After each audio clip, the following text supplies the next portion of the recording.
Three mistakes that real estate investors make. Number one, underestimating the importance of location.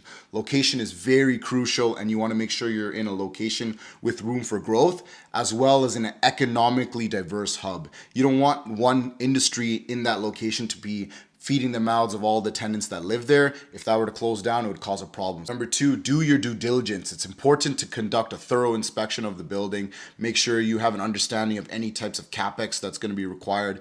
Make sure that you understand the numbers and have verified the accurate net operating income of the building as well. Number three, don't overextend yourself financially or over leverage yourself. Make sure you have a conservative budget and that you've ran your numbers to make sure you can support the building, but also take on any unforeseen capex or maintenance that may come up. Overall, don't take on more than you can handle. That being said, if you want to invest in real estate passively and have a proven management team handle all of this for you, DM me the word fund to get involved with Foundation Capital.